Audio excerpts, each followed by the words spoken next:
Today, we're firing up the time circuits, getting ready for a pretty thrilling journey back in time. Great Scott. Exactly. Our mission today, if you choose to accept it, is to really unearth the incredible story behind one of the most iconic film series ever, Back to the Future. We're going to peel back the layers, discover how this whole phenomenon went from just an idea to this global sensation that, well, people still love today. And the fantastic thing is we can do this deep dive using an absolutely essential source. It's the stunning book, Back to the Future, The Ultimate Visual History. It's the officially licensed look at how the whole trilogy came together. It properly takes you behind the scenes. It really does. This ultimate visual history, it's just packed with stuff never before seen, images, concept art, showing what might have been. Yeah, some really different ideas early on. Totally. And storyboards, visual treats all over. But what's really unique, I think, are the exclusive interviews. You've got Michael J. Fox, Christopher Lloyd, Lea Thompson. The main players. Right. And Robert Zemeckis, Bob Gale, even Spielberg, Frank Marshall, Kathleen Kennedy. I mean, the level of access is just remarkable. It really is. And the book tells the complete story. It traces everything right from that very first glimmer, the initial concept. Way back. Yeah, those early brainstorming sessions, all the way through to the staging of some of the most, unforgettable scenes, like the Enchantment Under the Sea dance or that amazing hoverboard sequence. Oh, the hoverboard. Yeah. The book really breaks down how all those details came to life, the challenges they face. And it's not just the stories and pictures, right? The book itself is kind of interactive. It is. It's full of these special, removable items, things you can actually hold. Like Marty's letter to Doc. Exactly. Yeah. A replica of Marty McFly's secret letter to Doc Brown and Doc's original sketch of the Flux capacitor. There's even a lenticular version of that iconic family photo. The one that fades. That's the one. It shifts right in front of you. It's all in there, put together by Michael Klastorin, who was actually the production publicist for the sequel, so he had that insider view. Wow. So yeah, as we dive in, we'll trace how the story evolved, the characters changed, sometimes dramatically, and uncover those huge production challenges they overcame. It really shows why the film still resonates so much. It's a story of creative persistence. Absolutely. So let's start at the beginning. We think of the film coming out in '85, but the idea was kicking around much earlier, wasn't it? What was the initial spark for Zemeckis and Gale? You're right, it goes way back. Their first thoughts on a time travel story were actually around 1975. 75. Yeah. And what's interesting is their core idea was deliberately not about big historical events. Most time travel stories do that. Right. Meeting famous people or changing wars. Exactly. They wanted to explore how time travel would affect a really personal story, something with more comedic potential. Bob Gale actually talks about searching for the right hook around 1980. Okay. And he found it when he stumbled across his own dad's high school yearbook. Oh, cool. And he just started wondering, would I have been friends with my dad if we were in high school together? Yeah. That simple, relatable question became the heart of it. That's such a great hook. So human grounds the whole sci-fi idea instantly. Yeah. Okay, so they had the hook. The book, The Ultimate Visual History, mentions that first draft went to Columbia Pictures on April 7, 1981. It did. And wow, that first draft was, almost unrecognizably different from the movie we know. Really? Like how? Well, take Marty McFly. Originally, he was a video pirate. No way, a video pirate. Yep. And get this. He accidentally starts the time machine by spilling Coca-Cola into the power converter. Okay, that's definitely different. Was he still a musician? He was, yeah. His band got rejected from a school dance, so some bits carried through. But the core character was pretty radically different. I can barely picture Marty as a video pirate. What about the others? Biff, Doc. Oh, they were different too. Biff Tannen, for instance, he was described as sort of the bad cop of the town, actually shaking Marty down for pirated movie copies. Marty's mom was Mary Ellen. He had a brother Dave and a sister Susie, who eventually morphed into Jennifer. Susie became Jennifer. Okay. And Doc Brown, well, first off, he was Professor Brown. Professor Brown, okay. And here's the real kicker. His original sidekick wasn't Einstein the dog. It was a chimpanzee named Shemp. A chimp? You're kidding. Shemp the chimp. Shemp the chimp. It would have been a very different dynamic, wouldn't it? Totally different. Wow. Okay, so Professor Brown and Shemp. And the time machine itself, I heard it wasn't always the DeLorean. Not even close. The first idea was a Tom chamber built into a lead-lined refrigerator. A refrigerator. Like Indiana Jones. Sort of, but for time travel. Can you imagine pitching that? And the ending of that first draft was wild, too. Marty and the professor travel to 1982 for a nuclear test site adventure. Wow. And Marty comes back to a present where his parents are happily married. George is a middleweight boxing champion. George McFly, boxing champ. Yep. And Professor Brown's inventions had basically transformed society. A much more kind of utopian ending. Okay, so that version, the fridge, the chimp, the boxing champ, how did Columbia Pictures react to that draft? Well, let's just say they weren't exactly jumping up and down. They rejected it. Oh, why? They thought it was too soft. And maybe surprisingly, they felt it was more fit to be a Disney movie. A Disney movie. But Zemeckis and Gale didn't want to take it there. Apparently not. The book says they were hesitant about taking it to Disney at that point. Interesting choice. That really is astonishing, especially knowing how huge the film became. And it wasn't just Columbia that passed right. This script had a rough ride. Oh, incredibly rough. Almost unbelievable, really. After Columbia, it went to 44 other studios. 44? 44 rejections. That's brutal. How did they keep going? It's just sheer persistence, isn't it? Shows how tough the industry can be, maybe favoring safer bets over something new. Definitely. But eventually, Universal Pictures picked it up. And get this, they had already passed on it twice themselves. Universal passed twice before saying yes. Wow. Yeah, it really speaks to the grit of Zemeckis and Gale. And once it landed at Universal, the head of the studio, Sid Sheinberg, well, he became a really key figure, according to the Ultimate Visual History. He had opinions. Strong opinions, I gather. I read he was adamant Marty couldn't be a video pirate. Absolutely vehement about it. His reasoning was basically that films with video pirate leads just wouldn't make any money. Probably a good call for mass appeal, in hindsight. Probably. And Sheinberg had other key suggestions, too. He was the one who suggested changing Professor Brown to Dr. Brown, which then got shortened to just Doc. So Sheinberg gave us Doc Brown. Pretty much.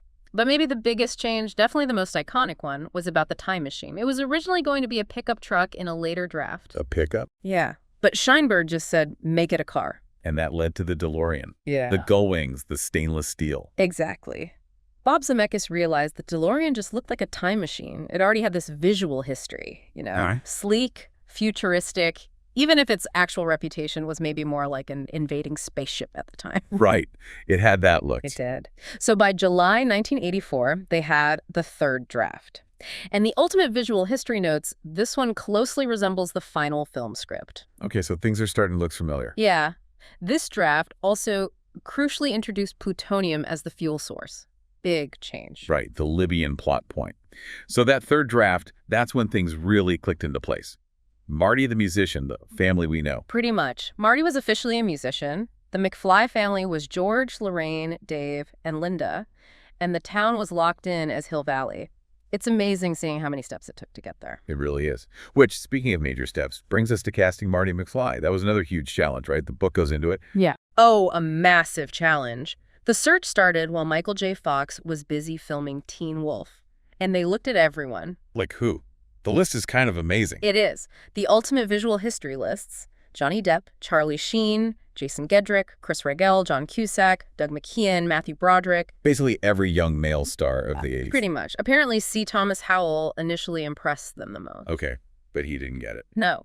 The surprising choice, the actor who actually started filming the movie, was Eric Stoltz. Right, Eric Stoltz. He filmed for how long? 5 weeks. 5 weeks into shooting with Stoltz as Marty. And Steven Spielberg himself apparently believed Stoltz was Marty. So what changed? 5 weeks in, that's huge. Why replace him then? It was a massive decision, but ultimately Zemeckis and the producers, watching the early footage, felt something was missing. They realized Michael J. Fox had this specific buoyancy, this comedic timing that just felt more Marty. Stoltz was a good actor, a competent actor, as the book says, no question. But Fox had that particular energy they felt the role needed. It was apparently a unanimous decision to make the change. Unanimous, okay. Yeah. But replacing your lead 5 weeks in, that sounds like a production nightmare. Logistically, financially, How did they even manage that? It was exactly that, a nightmare scenario. The book details how it basically threatened the cancellation of the entire film. Wow. The cost of reshooting everything Stoltz had done was immense, a huge gamble. And on top of that, they had to somehow work around Michael J. Fox's Family Ties schedule. He was still doing the TV show. Full time. Right. So for about 4 months, he filmed Family Ties during the day. Okay. And then filmed Back to the Future all night. It was an absolutely brutal schedule. Unbelievable. The dedication there is incredible and a massive risk that obviously paid off spectacularly. Hugely. So with Fox finally in place, pre-production really kicked into high gear in fall 1984. Even though the script wasn't totally completely finished, they were racing to hit that summer 1985 release date. Talk about pressure. They must have assembled the crew pretty quickly then. They did. The Ultimate Visual History mentions the key players coming on board. Neil Canton as line producer, Dean Cundy as the cinematographer. His look is so distinct. Absolutely. Lawrence G. Paul doing production design. Alan Silvestri for that unforgettable score. Oh, the score. Iconic. Totally. Yeah. And David McGiffert as first assistant director, keeping things moving under intense pressure. A really strong team. And then they had to find Hill Valley, right? That perfect town square. I read they initially scouted Petaluma. They did, in Sonoma County, California. But Petaluma posed some big problems. Like what? Well, mainly financial and logistical. It would have cost a fortune to remove all the modern stuff signs, streetlights, to make it look like 1955. Ah, right. Plus, hilariously, if they filmed when they initially planned, November 84, the whole town square would have been covered in Christmas decorations. That's definitely not the right vibe for the 1955 scenes. Yeah. So where did they end up creating Hill Valley? They found the solution right there on the Universal backlot, Courthouse Square. Ah, the famous backlot set. Exactly. It turned out to be a much simpler solution, gave them complete control over the look, every storefront, every detail. Much easier to manage. Makes sense. And meanwhile, illustrator Andrew Probert was busy storyboarding all the complex stuff, the cars, the action sequences, making sure those visuals are really nailed down. The level of planning and problem solving is just amazing. And all that effort on the first film obviously created something special, leading directly to the sequels.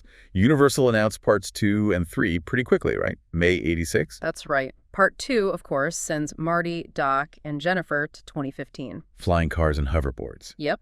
Then Biff steals the almanac, messes up 1985, forcing them back to 1955 again to fix things.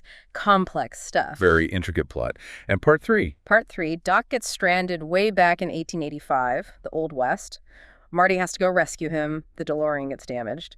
And Doc falls in love with Clara Clayton. A Western. Which meant finding a whole new 1885 Hill Valley. They filmed in Sonora and Jamestown, California. They did. Those spots were perfect, already known for filming Westerns, had the essential railroad tracks, and even the specific historic steam engine they needed, the Sierra No. 3. Practical and looked great. Exactly. And it's interesting, Robert Zemeckis actually reflects in The Ultimate Visual History that he thinks Part 2 is one of the most interesting movies he has ever made. He called it full of esoteric weird shit. I love that description. Esoteric weird shit. It kind of sums up the delightful complexity of part 2, doesn't it? They really went for it. They definitely did. And you see the impact everywhere. Universal started an official fan club. The first film's preserved in the Library of Congress. Its cultural footprint is just huge. It keeps going, too. The book mentions the musical. Yeah. Back to the Future, the musical. Announced back in 2015 with Alan Silvestri involved again with the music, bringing that magic to a whole new stage. That's fantastic. And the tech. People are still obsessed with the future tech from part 2, especially the hoverboards. Oh, constantly. There was that big HUV tech video hoax a few years back. I remember that. Everyone wanted it to be real. Totally. But then there was the real Hendo hoverboard, using magnetic levitation. The film genuinely inspired people to try and build this stuff. It really did.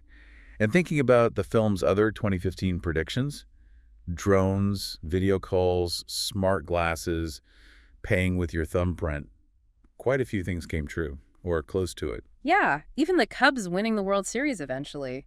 Zemeckis' take on it in the book is pretty humble, though. He said something like, I just think impossible and somebody's always keeping score.